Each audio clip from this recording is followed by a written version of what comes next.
অবশেষে নিশ্চিত হওয়া গেল নতুন নির্বাচিত সংসদ সদস্যরা শপথ নেবেন কবে এবং সরকার গঠন কবে হতে চলেছে। এরই মাঝে গত রাতে নির্বাচন কমিশন বিজয়ীদের গেজেট প্রকাশ করে দিয়েছে, অর্থাৎ গেজেট প্রকাশ করে দিয়েছে মানেই এটা এখন নিশ্চিত। গেজেট প্রকাশ করার পরে 3 দিনের মধ্যে শপথ হতে হবে। 3 দিনের মধ্যে শপথ হতে হবে যে বাইন্ডিংস, সেই বাইন্ডিংসের মধ্যেই নির্বাচন কমিশন থাকতে চাইছে এবং সরকার থাকতে চাইছে, এরকম ব্যাপার সংসদ সচিবালয় থেকে নিশ্চিত করা হয়েছে এবং বিডি নিউজ 24 এই তথ্যটা নিশ্চিত করছে এবং তারা বলছে যে রমজানের আগের দিন, রমজান শুরুর আগের দিনই এমপিদের শপথ এবং সরকারের শপথ দুটোই হতে চলেছে। চলুন একটু জেনে দেখি সংসদ সচিবালয় কি নিশ্চিত করছে, শপথের ব্যাপারটা কি হচ্ছে, কে শপথ পড়াবেন এবং শপথ বিকল্প কাউকে সংসদের স্পিকার বাদ দিয়ে বিকল্প কাউকে দিয়ে শপথ পড়ালেও সংসদে গিয়ে কি জটিলতা তৈরি হবে, যেখানে আওয়ামী লীগের স্পিকারকে ফিরিয়ে আনতে আইনি বাধ্যবাধকতা আছে কিনা। থাকবেন দর্শক, বলছিলাম নির্বাচিত এমপিদের শপথ এবং সরকারের শপথের ব্যাপারে। শপথের ব্যাপারে এই আলোচনাগুলো গত 2 দিন থেকেই চলছে। এই আলোচনার অতঃপর পরিসমাপ্তি ঘটল এবং সেখানে অনেক ইকুয়েশন রয়েছে কে শপথ পড়াবেন। এই মুহূর্তে শিরীন শারমিন চৌধুরী স্পিকার, যিনি আওয়ামী লীগের আমলে সর্বশেষ স্পিকার, তিনি অজ্ঞাত স্থানে রয়েছেন। তিনি কোথায় আছেন সরকারের ভাষ্য সরকার জানে না। ডেপুটি স্পিকার টুকু তিনি রয়েছেন জেলে, ডেপুটি স্পিকার জেলে রয়েছেন, স্পিকার অজ্ঞাত অবস্থানে রয়েছেন। সুতরাং শপথ পড়াবে কে? আইনি বাধ্যবাধকতা রয়েছে স্পিকার অথবা ডেপুটি স্পিকারকে শপথ পড়াতে হবে। যদি সেটা সম্ভব না হয় তাহলে রাষ্ট্রপতি মনোনীত যে কেউ শপথ পড়াতে পারবেন। শপথের ক্ষেত্রে খুব একটা প্রতিবন্ধকতা নেই। সেই ক্ষেত্রে রাষ্ট্রপতি যদি বলেন নির্বাচন কমিশন কিংবা প্রধান বিচারপতি যে কেউ একজন শপথ পড়াবে, তাহলে তারা 2 জন যে কোনো একজন শপথ পড়াবে। এখানে কোনো সমস্যা নাই, কিন্তু সমস্যাটা সৃষ্টি হবে সংসদে গিয়ে। কি সমস্যা সৃষ্টি হবে? সংসদে গিয়ে যেটা হবে সেটা হচ্ছে যে সংসদের পরবর্তী স্পিকার নির্বাচিত হওয়ার আগে পর্যন্ত তাহলে সংসদের অধিবেশনে সভাপতিত্ব কে করবেন? স্পিকার যদি না থাকেন, কারণ তখন পর্যন্ত সংসদে যারা নতুন সদস্য তখন পর্যন্ত স্পিকার নির্বাচিত হননি। স্পিকার নির্বাচিত যদি না হয়ে থাকেন তাহলে সংসদে সভাপতিত্ব করার উপায় কারো নেই। এবং বাংলাদেশের সংবিধান যেটা বলছে, অবধারিতভাবেই সংসদে নতুন সংসদ আসা এবং নতুন স্পিকার মনোনীত হওয়া, ভোটে নতুন স্পিকার মনোনীত হওয়ার আগ পর্যন্ত সেটা আধা ঘন্টার বৈঠক হোক, 1 ঘন্টার বৈঠক হোক, সেই বৈঠকে স্পিকার অথবা ডেপুটি স্পিকারকে সভাপতিত্ব করতেই হবে। সংবিধানে কোনো অল্টারনেটিভ নেই। বাংলাদেশের সংবিধানে কোনো অল্টারনেটিভ নেই। পৃথিবীর অন্য দেশে কোথাও কোথাও সংবিধানে কিছু অল্টারনেটিভ রয়েছে, যেখানে রাষ্ট্রপতি অস্থায়ী একজন সভাপতি নির্ধারণ করেন, সেই অস্থায়ী সভাপতি সংসদে সভাপতিত্ব করেন। কিন্তু বাংলাদেশের সংবিধানে কোনো অল্টারনেটিভ নেই। বাংলাদেশের সংবিধান বলছে স্পিকার শিরীন শারমিন চৌধুরীকে অথবা শামসুজ্জামান টুকু, তিনি শামসুল হক টুকু, তিনি যিনি জেলে রয়েছেন তাকে প্যারোলে মুক্তি দিয়ে হলেও তাকে নিয়ে এসে সভাপতিত্ব করাতে হবে, অথবা শিরীন শারমিন চৌধুরী কোন অজ্ঞাত স্থানে রয়েছেন তাকে আনতে হবে। তার নামে যে রংপুরের একটা মামলা রয়েছে সেই মামলায় তাকে আগে জামিন করিয়ে নিতে হবে, জামিন করিয়ে তাকে প্রকাশ্যে নিয়ে এসে সংসদে সভাপতিত্ব করাতে হবে। তারপরে নতুন স্পিকার নির্বাচন করা হবে। স্পিকার নির্বাচন করার পরে নতুন স্পিকার সভাপতিত্ব করবেন। নতুন স্পিকারের অধীনে ডেপুটি স্পিকার এবং অন্যান্য ব্যাপারগুলো নির্ধারিত হবে। এই হচ্ছে সংবিধানের ভাষ্য।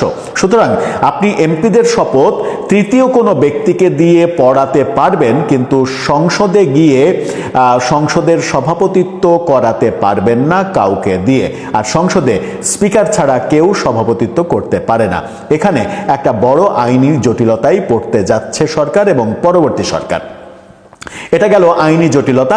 এখন আপনারা ভালোভাবেই বুঝে নেন যে সরকার কোন কৌশলের আশ্রয় নেবে। সরকার যদি এর ব্যত্যয় ঘটায় তাহলে সংবিধানের ব্যত্যয় ঘটাতে হবে। এখন আসা যাক শপথ কবে হবে। নির্বাচনের এই নির্বাচিত এমপিদের শপথ গ্রহণ হবে মঙ্গলবারে, এটা নিশ্চিত করা হয়েছে এবং বিডি নিউজ 24 এই তথ্যটা নিশ্চিত করছে। তাদের শিরোনামটা দেখে নিন। তারা বলছে সংসদ সদস্যদের শপথ মঙ্গলবার।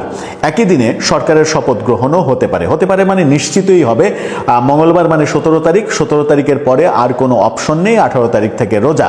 সুতরাং 17 তারিখে হয়তো সকালে এমপিদের শপথ হবে, বিকেলে কিংবা দুপুরে মন্ত্রীদের শপথ হবে এবং প্রধানমন্ত্রীর শপথ হবে এবং সরকার গঠিত হবে। এই ব্যাপারগুলো এবং সেই ব্যাপারগুলো নিশ্চিত করা হচ্ছে শনিবার সন্ধ্যায়। আজকে সন্ধ্যার পরে জাতীয় সংসদ সচিবালয়ের সচিব কানিজ মাওলা বিডি নিউজ 24-কে এই তথ্য নিশ্চিত করেছেন। বিজয়ী সংসদ সদস্যদের শপথের জন্য প্রস্তুতিও নিয়েছে সংসদ সচিবালয়। একই দিনে নতুন সরকারের শপথ গ্রহণ অনুষ্ঠান হতে পারে বলে আর এক কর্মকর্তা জানিয়েছেন। সেজন্য প্রস্তুতি শুরু করেছে মন্ত্রিপরিষদ বিভাগ।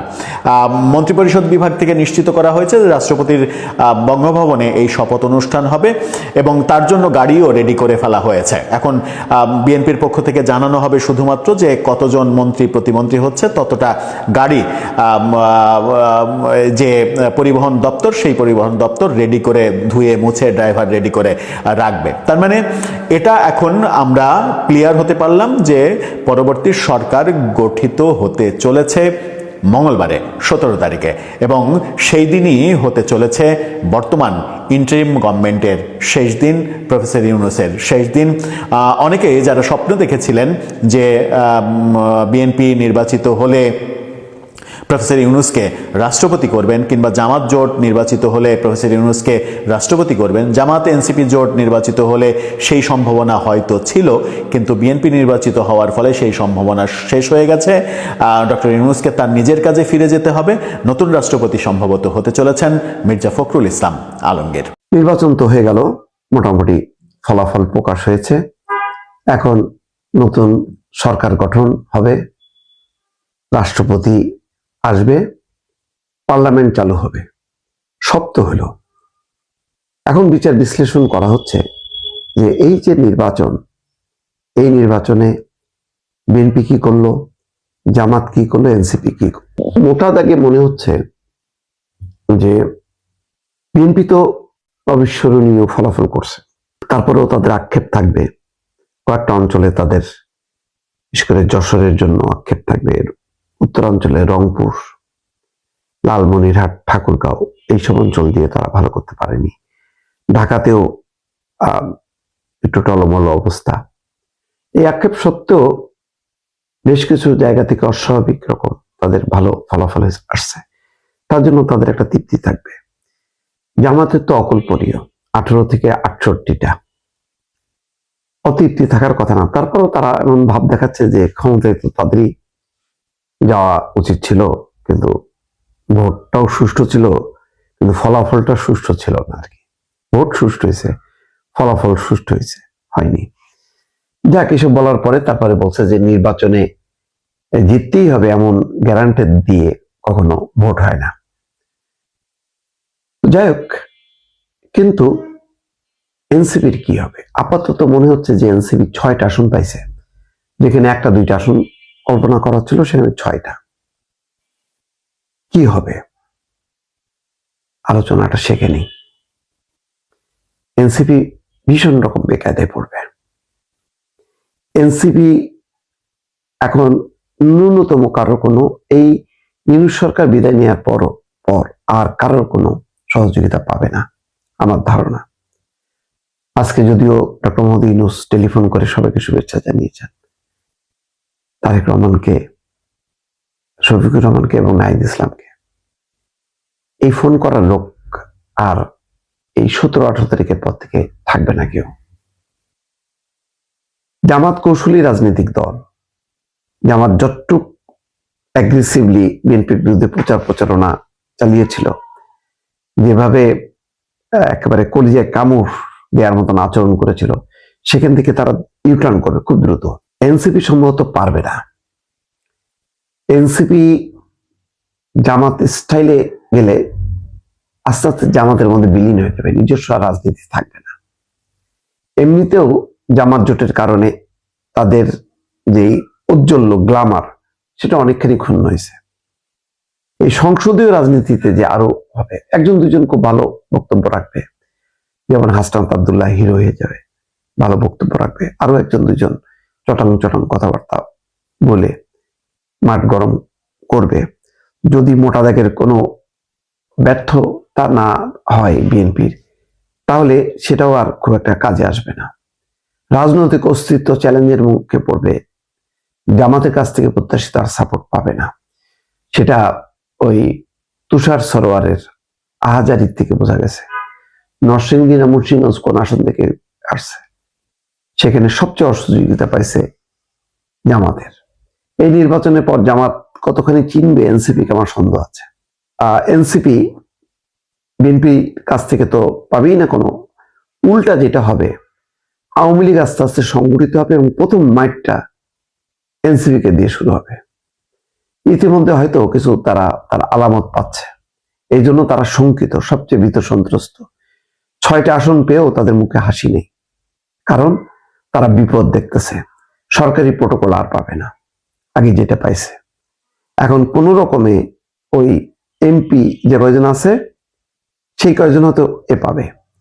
সার্জিস সালামের কি হবে, নাসিরুদ্দিন পাটোয়ারির কি হবে, আরো অন্যান্য নেতা আছে, তাদের কি হবে, এইটা এখন না বললেও একটা ধারণা করা যায় যে এই নির্বাচনের মধ্য দিয়ে রাজনৈতিক দল হিসেবে সবচেয়ে বেকায়দায় পড়লো এনসিপি।